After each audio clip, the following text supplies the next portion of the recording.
Welcome back to news jet update. चलिए देखते हैं झारखंड की 25 फटाफट बड़ी खबरों को। इससे पहले आप झारखंड के किस जिले से न्यूज को देख रहे हैं हमें कमेंट बॉक्स में जरूर बताएं। साथ ही डेली अपडेट रहने के लिए आप हमारे चैनल को सब्सक्राइब कर बेल आइकन को दबाना बिल्कुल ना भूलें। पहली बड़ी खबर, सरहुल का पर्व आज फिर झारखंड में छाया सरहुल का उल्लास और उमंग।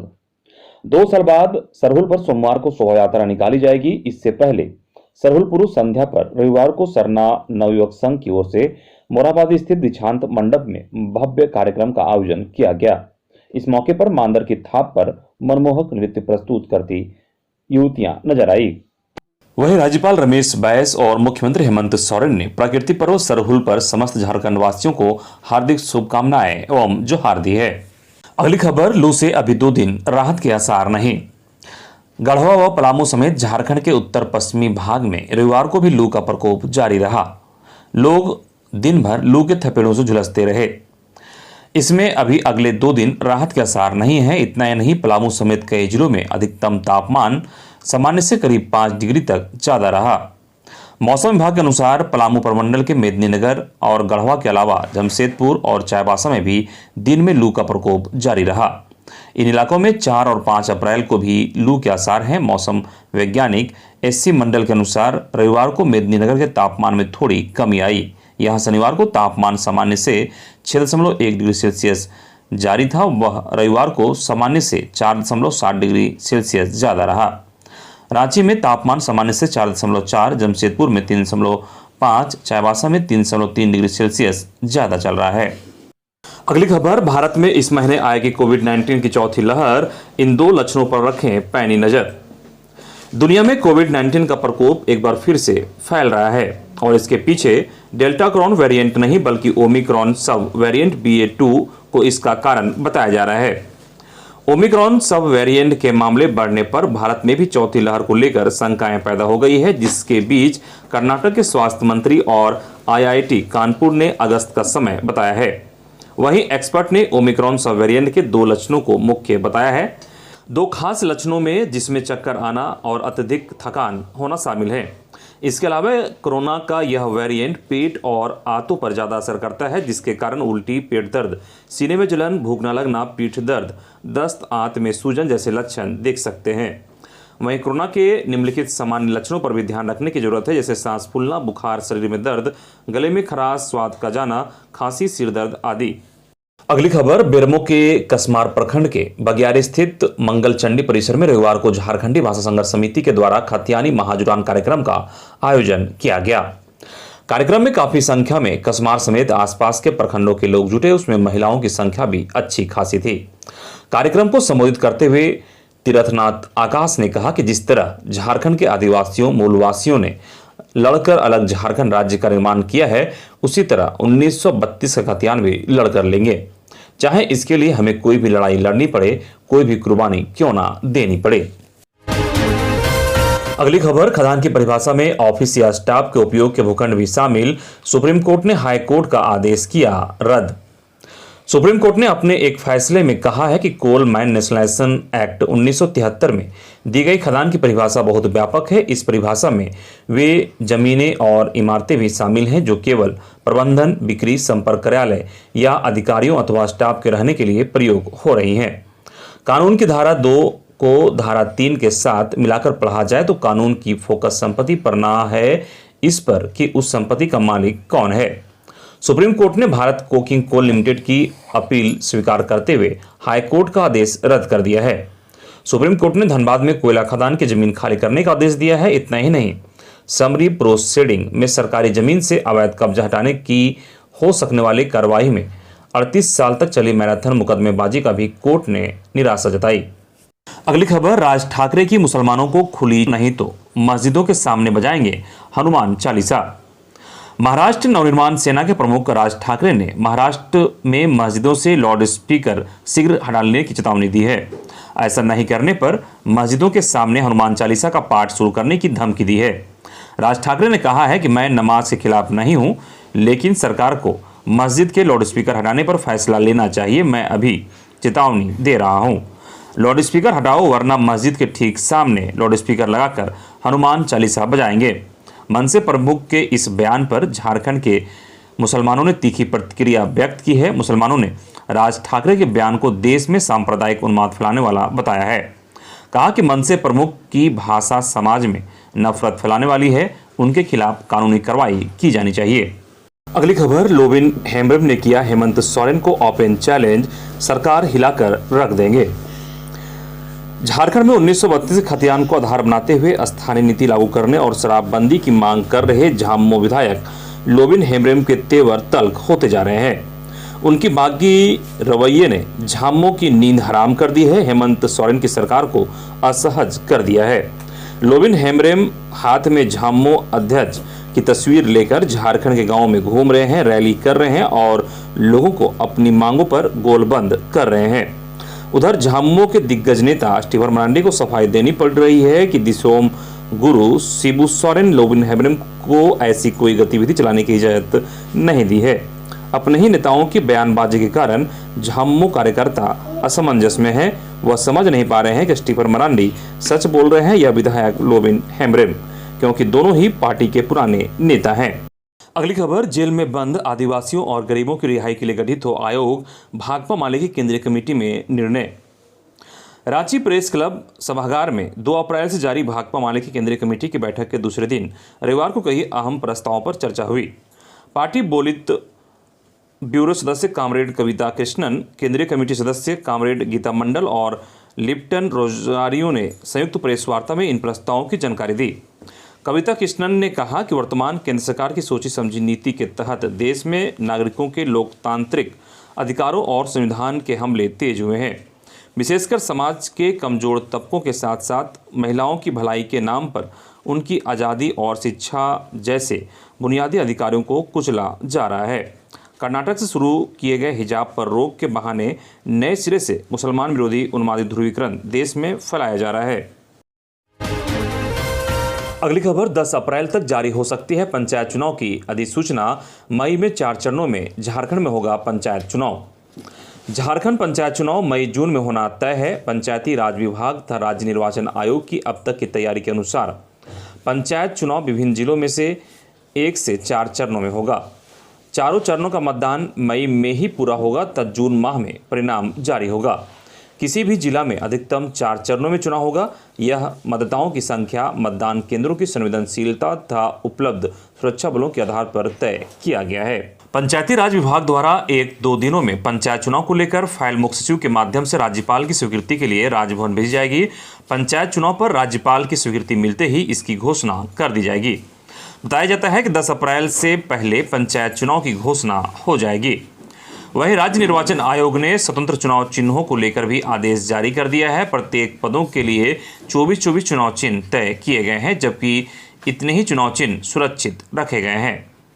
वहीं राज्य निर्वाचन आयोग द्वारा उपायुक्तों को दिए गए निर्देशों के अनुसार 6 अप्रैल के बाद मतदान केंद्रों में किसी तरह का बदलाव नहीं होगा। दरअसल कुछ जिलों में भी अभी भी मतदान केंद्रों में बदलाव के प्रस्ताव आ रहे हैं। आयोग ने 6 अप्रैल तक हर हाल में इससे संबंधित कोई प्रस्ताव होने पर देने को कहा है। अगली खबर, बगैर अधिकार किस काम का पंचायत चुनाव, समिति सदस्य बोले असहाय रहते हैं हम। झारखंड में अब तक 2 बार पंचायत चुनाव हो, मगर आज भी पंचायत चुनाव जीतकर आने वाले जनप्रतिनिधियों को कोई खास अधिकार नहीं मिले हैं। उनका कहना है कि यदि फैसलों में भागीदारी करानी हो तभी चुनाव कराया जाए, वरना दिखावे के लिए पंचायत चुनाव ना कराया जाए। एक तो इससे संबंध बिगड़ते हैं, दूसरे न वित्तीय अधिकार न प्रशासनिक अधिकार होने से हम ग्रामीण की कोई मदद भी नहीं कर पाते, इसलिए असहाय महसूस करते हैं। दादा के संविधान के 73वें संशोधन के अनुसार त्रिस्तरीय पंचायती राज व्यवस्था की स्थापना की गई है। इसके तहत ग्राम पंचायतों को सहभागिता पर आधारित शासन व्यवस्था का अधिकार प्रदान किया गया है। इसके तहत 29 अधिकारों पंचायतों को दिए गए हैं, जिसमें से 14 विषयों पर आंशिक अधिकार ही झारखंड में पंचायतों को दिए गए हैं। इन अधिकारों में शिक्षा, स्वास्थ्य, पेयजल, 20 सूत्री कमेटी, मनरेगा आदि शामिल हैं। अगली खबर, तबस्सुम से बोले कोडरमा सिविल सर्जन, मास्क उतारकर बैठो मेरे सामने।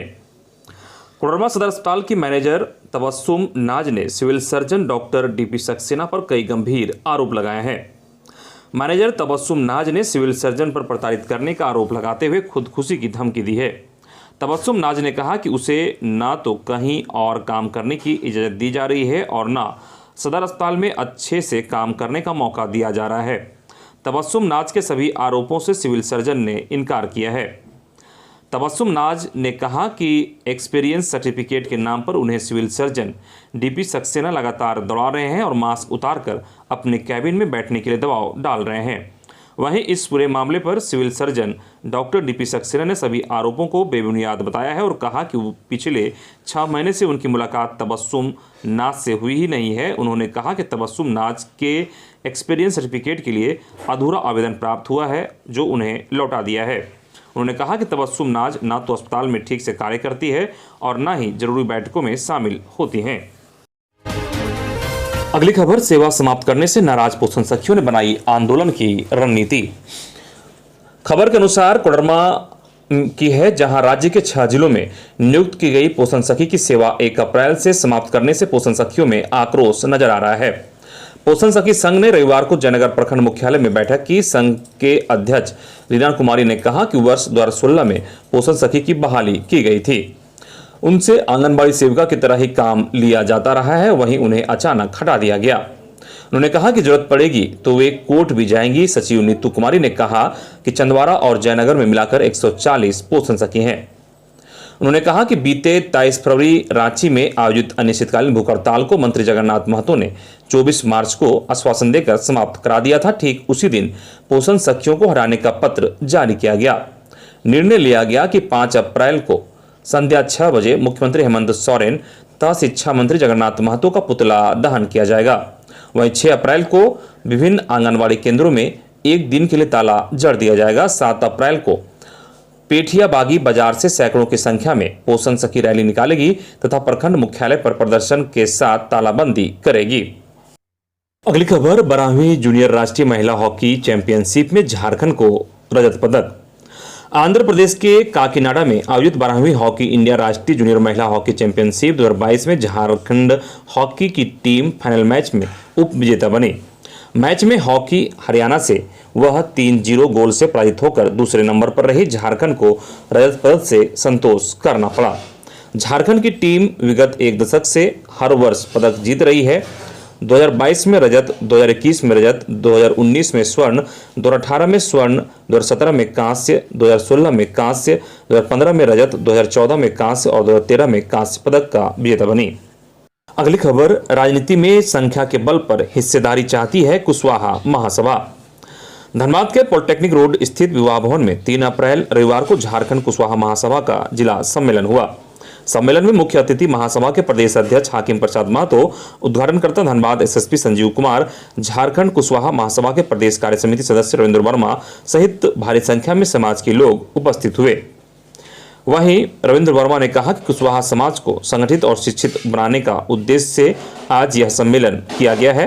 उन्होंने कहा कि यह समाज सभ्य है।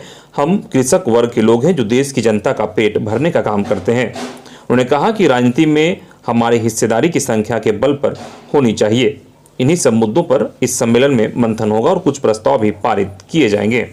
अगली खबर, झारखंड के गुमला में विस्फोटक से भरा ट्रक गायब, शराब के नशे में धुत मिले चालक और खलासी। गुमला जिला के घाघरा पुलिस की पांव तब फूलने लगी जब सूचना मिली कि बारूद से भरा ट्रक घाघरा और दिवाकी के बीच से कहीं गायब हो गया है। सूचना के तुरंत बाद पुलिस पूरे मामले की गंभीरता से लेते हुए बारूद से भरे ट्रक की तलाश शुरू की। पुलिस की तलाश में ट्रक के चालक और खलासी सड़क के किनारे एक पेड़ के नीचे शराब के नशे में धुत मिले, लेकिन ट्रक नहीं था। कुछ ग्रामीणों की सूचना पर पुलिस दिवाकी धाम के समीप पहुंचे, जहां एक ट्रक लावारिस हालत में खड़ी मिली, जहां में पता चला कि ट्रक में बारूद है, जिसे पुलिस ने बरामद कर लिया। अगली खबर, जनजातीय जीवन का हाल जानने जनजातीय संग्रहालय भुवनेश्वर का प्रतिनिधिमंडल सरायकेला पहुंचा। भारत सरकार के जनजातीय मामले के मंत्रालय द्वारा संचालित जनजातीय संग्रहालय भुवनेश्वर का एक प्रतिनिधिमंडल सरायकेला, खरसावां और पूर्वी सिंहभूम जिले के दौरे पर झारखंड पहुंचा। 35 सदस्यीय इस प्रतिनिधिमंडल में भारतीय आदिवासी भूमि समाज उड़ीसा के प्रदेश कमेटी के सदस्य भी शामिल हैं। प्रतिनिधिमंडल दोनों ही जिलों में जनजातीय संस्कृति, परंपरा, भाषा, पर्व, धार्मिक स्थलों एवं पूजा पद्धति पर गहन जानकारी लेते हुए शोध करेंगे। आगंतुकों का स्वागत झारखंड के प्राकृतिक फूल प्लास से बने गुलदस्ते देकर स्वागत किया गया। इस क्रम में शनिवार को प्रतिनिधिमंडल ने सरायकेला, खरसावां जिला के आकर्षणी मंदिर का दौरा किया। विदित हो कि आकर्षणी मंदिर में उत्पत्ति के समय से ही भूमिज लाया पुजारी द्वारा भूमि अर्चना की जाती है। अगली खबर, सरहुल पर अनूठी परंपरा। झारखंड के इस गांव में खौलते तेल में हाथ डालकर बनाए जाते हैं पकवान। लोहरदगा जिले के कैरो प्रखंड के उतका गांव में वर्षों से यह अनोखी परंपरा चली आ रही है। पूजा अनुष्ठान से पहले 48 घंटे का उपवास रखते हैं पाहन पुजारी। उसके बाद सरहुल पर्व पर खौलते तेल में हाथ डालकर पकवान बनाया जाता है। इसी पकवान का भोग भी वे लोग लगाते हैं। ग्रामीणों की इसमें अटूट आस्था है। हर 3 साल में पाहन पुजार बदल जाते हैं। इसके बावजूद परंपरा न कभी बदली है, न कभी इसे बदलने को लेकर किसी ने विचार किया है। इस साल समेल उरांव पाहन है, धनु उरांव पुजार हैं और ललित उरांव महतो हैं। ग्रामीणों का कहना है कि पूजा से 15 दिन पहले से ही गांव के आदिवासी समाज के लोग किसी बाहरी व्यक्ति का छुआ हुआ कोई भी सामान नहीं खाते हैं। मान्यता है कि अनुष्ठान में किसी प्रकार की गलती होने पर खौलते हुए तेल में नंगे हाथ से पकवान बनाना बेहद मुश्किल है। अगली खबर, झारखंड प्रशासनिक सेवा के 10 अधिकारियों का तबादला। झारखंड सरकार ने प्रशासनिक सेवा के 10 अधिकारियों का तबादला किया है। स्वर्ण रेखा परियोजना आदित्यपुर के विशेष भू अर्जन अधिकारी नंदकिशोर गुप्ता को धनबाद का अपर समाहर्ता बनाया गया है। वहीं दुमका के अपर समाहर्ता श्याम नारायण राम को क्षेत्रीय परिवहन प्राधिकार का सचिव, लेखा प्रशासन 100 नियोजन ग्रामीण विकास अभिकरण पलामू के निदेशक अस्मित टोप्पा को गोड्डा का अपर समाहर्ता, खेलकूद विभाग के उप निदेशक विनय कुमार मिश्र को साहेबगंज का अपर समाहर्ता बनाया गया है। चाईबासा के भूमि सुधार उप समाहर्ता हरिवंश पंडित की सेवा राजस्व विभाग से लेकर पाकुड़ का अनुमंडल पदाधिकारी बनाया गया है। उन्हें जिला दंडाधिकारी की भी शक्तियां प्रदान की गई है। साथ ही हजारीबाग के सहायक नगर आयुक्त राहुल जी आनंद जी को साहेबगंज का अनुमंडल पदाधिकारी बनाया गया है। गुमला सदर के अनुमंडल पदाधिकारी विभूति मंडल को देवघर का अनुमंडल पदाधिकारी, लोहरदगा के कार्यपालक दंडाधिकारी अनुराधी कुमारी को खूंटी का कार्यपालक दंडाधिकारी, विश्रामपुर पलामू के प्रखंड विकास पदाधिकारी उदय रजक को देवघर का कार्यपालक दंडाधिकारी बनाया गया है। सिमडेगा के पाकरटांड़ के प्रखंड विकास पदाधिकारी सतेंद्र महतो की सेवा ग्रामीण विकास से लेकर नगर विकास विभाग को सौंपी गई है। तोपचाची के अंचल अधिकारी विकास कुमार त्रिवेदी को पाकुड़ का कार्यपालक दंडाधिकारी बनाया गया है। राज्य सरकार के आदेश के मुताबिक वैसे पदाधिकारी जिनके स्थान पर किसी अन्य का पदस्थापन हो गया है एवं उनका पदस्थापन कहीं नहीं किया गया है तो वह कार्मिक विभाग में योगदान देंगे। अगली खबर, माओवादी बंद को लेकर सभी जिले हाई अलर्ट पर। भाकपा माओवादियों के 5 अप्रैल के बंद को लेकर राज्य के सभी जिलों को हाई अलर्ट पर रखा गया है। भाकपा माओवादियों ने सीसी मेंबर अरुण कुमार भट्टाचार्य जी के असम पुलिस के द्वारा गिरफ्तारी के विरोध में बंद का आह्वान किया है। माओवादियों की मांग है कि अरुण को राजनीतिक कैदी का दर्जा दिया जाए। माओवादियों के प्रवक्ता के द्वारा बंद के ऐलान के बाद राज्य पुलिस मुख्यालय ने सभी जिलों के एसपी को अलर्ट रहने का निर्देश दिया है। साथ ही सुरक्षा बलों के प्रतिष्ठान, नक्सली इलाके में पड़ने वाले केंद्रीय प्रतिष्ठान, रेलवे की सुरक्षा के लिए विशेष एहतियात कदम उठाने का निर्देश पुलिस मुख्यालय ने जारी किया है। अगली खबर, सरकार ने हज हाउस को खंडर बना दिया, रिजवान खान। राज्य सरकार की करनी और कथनी में फर्क है। यह लूट खसोट की सरकार है, इसे विकास से कोई लेने देना नहीं है। यह आरोप भाजपा अल्पसंख्यक मोर्चा के पूर्व प्रदेश अध्यक्ष झारखंड राज्य हज समिति के निवर्तमान चेयरमैन रिजवान खान ने लगाया है। वे 3 अप्रैल को सर्किट हाउस में मीडिया से बात कर रहे थे। उन्होंने कहा कि पिछली भाजपा सरकार ने 56 करोड़ की लागत से हज हाउस बनाया था, लेकिन जेएमएम कांग्रेस की सरकार हज हाउस को खंडर बनाने पर तुली है। उन्होंने कहा कि वर्तमान सरकार के कार्यकाल में 6 फ्लोर के हज हाउस के हर फ्लोर से बाथरूम का झरना और नल चोरी हो गया। अगली खबर, पंजाब फरार हुआ मुख्य सरगना सतीश, चोरी के सभी कंप्यूटर व अन्य सामान रांची से बरामद, 3 आरोपित गिरफ्तार। पलामू पुलिस ने एक पखवाड़े के अंदर ही पाकी के मजदूर किसान इंटर कॉलेज में हुई चोरी की घटना का खुलासा कर दिया है। पुलिस ने चोरी हुए सामान को बेचने का प्रयास कर रहे 3 युवकों को विभिन्न जगहों से शनिवार को गिरफ्तार कर लिया। वहीं मुख्य सरगना पाकी निवासी सतीश कुमार के पंजाब भागे जाने की सूचना मिल रही है। यह जानकारी पुलिस अधीक्षक चंदन कुमार सिन्हा ने रविवार को दी। एसपी ने बताया कि पिछले 15 मार्च 2022 की रात अज्ञात चोरों ने डंडार इंटर कॉलेज से कंप्यूटर, जेरॉक्सिंग मशीन और अन्य इलेक्ट्रॉनिक सामान की चोरी की घटना को अंजाम दिया था। एसपी ने बताया कि छात्रों के भविष्य व पुलिस पर लोगों के विश्वास को लेकर घटना का खुलासा करना एक चुनौती तय कर लिया गया है। अगली खबर, खूंटी पुलिस ने पीएलएफआई उग्रवादी संगठन के एरिया कमांडर कर्मा उरांव को किया गिरफ्तार। वह माहगांव लापुंग का निवासी है। एसपी आशुतोष शेखर की गुप्त सूचना पर कार्रवाई हुई और नक्सली पकड़ा गया। इधर रांची धुरवा डैम में डूबने से 2 युवकों की मौत। रविवार दोपहर पुलिस को सिर्फ एक युवक की डूबने की सूचना मिली थी, लेकिन जब एनडीआरएफ की टीम और रांची पुलिस मौके पर पहुंची और शव की तलाश करने लगी तो डैम से 2 शव बरामद किए गए। वहीं 12 से 14 साल के बच्चों की कोविड टीकाकरण की शुरुआत 16 मार्च से हुई। झारखंड में इस आयु वर्ग के 15,94,000 बच्चे हैं जिन्हें टीका लगाया जाना है। टीकाकरण में झारखंड का सिमडेगा जिला सबसे आगे है। जिले में इस आयु सीमा की लक्षित आबादी 28,972 है, जिसमें 20,940 बच्चों को पहली डोज लगा दी गई है। वहीं वैक्सीनेशन मामले में सबसे खराब प्रदर्शन धनबाद का है। इधर दुमका जिले के मुफस्सिल थाने के आसनसोल गांव में रविवार देर शाम तालाब में नहाने गए 2 मौसेरे भाई डूब गए। स्थानीय लोगों ने जब तक बच्चों को तालाब से बाहर निकाला, दोनों की मौत हो चुकी थी। बच्चों का नाम अभिषेक और अंकित बताया जा रहा है। में साइबर अपराधी किसी न किसी माध्यम से ठगी की वारदातों को लगातार अंजाम देते रहते हैं। अब व्हाट्सएप ऐप भी साइबर अपराधियों के लिए ठगी का एक जरिया बन चुका है। एक प्रोफाइल फोटो लगा और व्हाट्सएप हैक कर पैसों की ठगी तो की ही जा रही है, साथ ही व्हाट्सएप के जरिए ब्लैकमेलिंग भी की जा रही है। ऐसे में अगर आप साइबर अपराधियों से सुरक्षित रहना चाहते हैं तो सावधान हो जाइए।